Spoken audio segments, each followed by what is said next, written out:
Okay, welcome to the latest edition of the Iscah Q&A Visa Hub.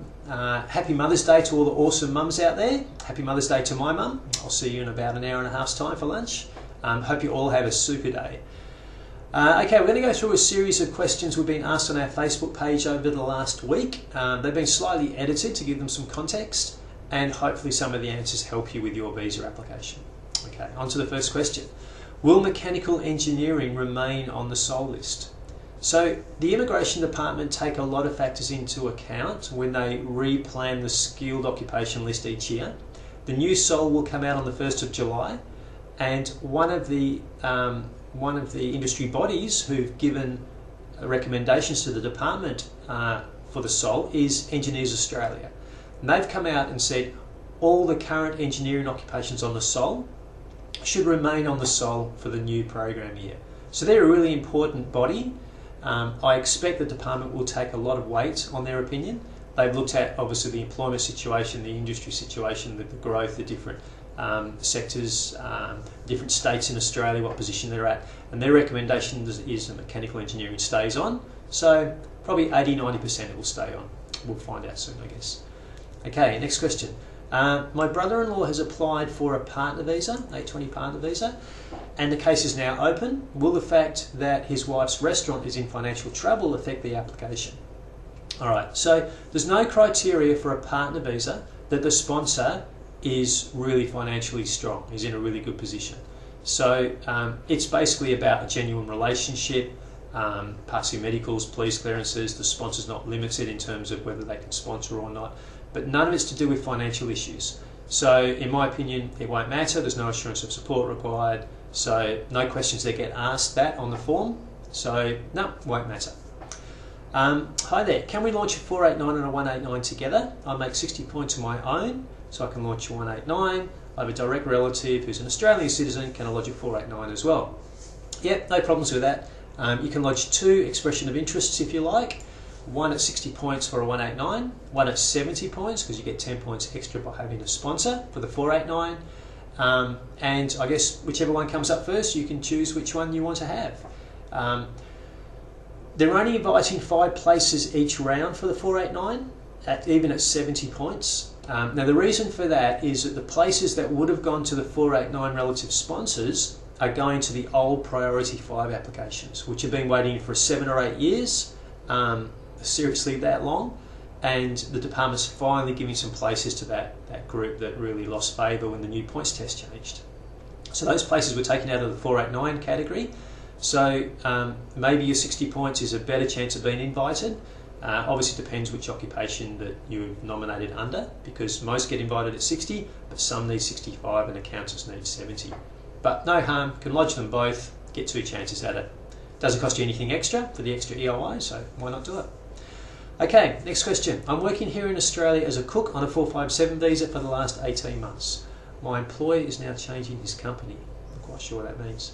How much time will I get to transfer my visa to another company? Okay, so if you're looking for a new sponsor, you get 90 days to find a new sponsor. Now, if your 457 visa finishes in the meantime, let's say it finishes in a month's time, then you've only got a month, because you need to find a new sponsor before your visa runs out. But assuming your visa is longer than 3 months to go, then the department will give you 90 days to find a new sponsor. If you find a new sponsor, excellent. The department will usually wait to see how that application goes. If you don't find a new sponsor, then the department would normally take action to cancel your 457 visa. They can't leave you on that visa because the obligations are going to be continuing for that first company until you move away from that visa and the obligations attached to it. Okay, I wanted to know if diploma in business, not business management, will be sufficient for sponsorship for a 457 or a 187. Okay, so assuming it's an AQF diploma and it's got marketing and HR and basic management or financial units in it, then in my opinion it's okay for occupations such as customer service manager, retail manager, but only for 187 because it's not on the 457 list, maybe restaurant or cafe manager. Those occupations, generally that occupation or qualification is okay, AQF diploma in business. Yeah, that's cool. Hopefully that answers your question. Hi sir, I did a Masters in Mathematics in India and a Masters in Finance in New Zealand. I've got 8 overall in IELTS. Can I apply for PR in Australia? Alright, so we really need your CV, because I need some more details. As a mathematician, or if your profession is in actuary, then really you're going to be assessed by VetAssess, and they need to see 1 year work experience in the last 5 years at least to get your skills assessment before you can even look at the points test. So if you can email your CV to us and give us details about your work experience, where you got your qualifications, how old your English test marks are, we can have a look at the skilled occupation list, the state lists, which are obviously all going to change in the next couple of months, and see what your chances are. But I can't answer your question yet because I can't see if you've got any work experience. Okay, hi Iscah, I need assistance regarding the general skill visa. I applied for a 189 visa with 65 points in March as an accountant. Can I claim points for my diploma to get 5 extra points? I did a Masters in Professional Accounting, then a Diploma in Management and Business. You can only claim 1 lot of points for your qualification. So if you've claimed 15 points for your Master's degree, then you can't claim another 5 points for the diploma as well, because you've already been given points for your qualification. There's a separate section about points that talks about Australian studies. If you meet the 2-year study rule, then at an acceptable skill level in terms of the qualifications that make up the 2 years, you can claim 5 extra points for your Australian studies. So if your diploma in management and business, etc., took 2 years altogether, then that's 5 points. But if you've already claimed that from your Masters, you can't claim those 5 points again. So there's 1 lot of points for qualification out of 20, and there's another lot of points for study in Australia, that's 5 points. You can only claim points once in each group. You can't claim multiple points for multiple qualifications. Okay, I hold a bridging visa A. It does not come into effect because I'm on a 457. Can I still apply for a bridging visa B to travel? Well, your bridging visa A sounds like you've applied for another visa application. So if you've applied for another substantive visa application, and you've got a bridging visa A, yes, you can get a bridging visa B as part of that. If your 457 hasn't got long left on it, so it's got a month or 2, and you want to travel overseas for 2 or 3 months, then you should be able to go into immigration and say, I want a bridging visa B. Now if they say to you, oh, you've got a 457, don't worry about it, you can use that to travel. Say, no, I want a bridging visa B. You know, I may not come back in time for my 457, so please give me a bridging visa B, and really they have to process it. So I insist on that you want that bridging visa B processed, because you've got the right to get that if you need it. Okay, hi, I've heard that aged care qualifications will now be included in the skilled occupation list this coming July. Look, there is an industry body that we saw, we read their report, that did say that aged care is in extreme demand at the moment and going forward, and so they've recommended that it gets added to the skilled occupation list. Now it's never been on there before because a lot of the aged care qualifications are really at quite a low level. They're sort of like at Cert 4 level, and some of them at diploma level. So the department have to make a big judgment as to whether they're going to include that on the sole list, given that you can get that qualification so quickly. As I said, an industry body has recommended it, so that's a good sign, but I'm a bit sceptical as to how immigration will actually get that onto the sole. So I don't really have an opinion at this stage. I'm watching as closely as you are, but we're aware of the issue and we're aware that there's a big demand for aged care skills in Australia. So let's see how the department handle that.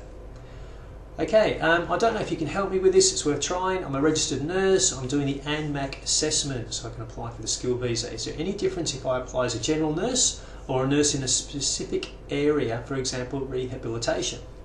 Okay, so if you had a skills assessment as a nurse, or you had a skills assessment as a nurse in some specialist area at the moment, it doesn't really matter. Nurses are being invited at 60 points. There are many places left in both general nurse and nurse specialisations in terms of how many places in the program year. So there's no real danger that you wouldn't get an invite at 60 points. So to me, it makes no difference. Either assessment will work. Usually to get an assessment in a specialist area you need 3 months work experience, but right now either will work, so you can choose either one.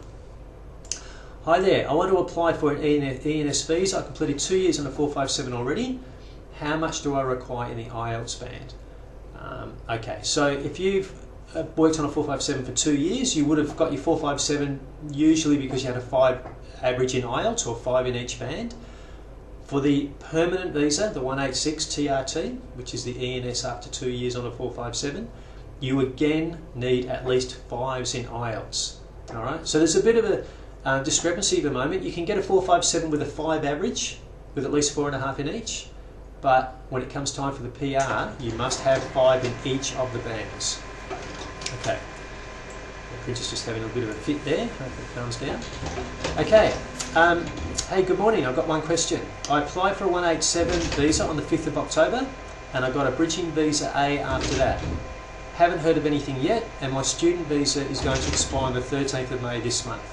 I've contacted immigration regarding the student visa. What should I do? Alright, so your bridging visa will come into effect on the 14th of May after your student visa finishes. So that bridging visa is attached to a 187 visa application, and it will give you full permission to work. Alright, so at the moment you don't have to do anything. It's an automatic thing that the bridging visa kicks in. So yeah, that's the answer to that. Okay folks, that's it for this week. Remember the rules that are always changing. So if you have any questions at all, get in touch with us at www.iscah.com for a consultation, answer to a question, or find out how we can help you with managing your visa applications. I will talk to you soon.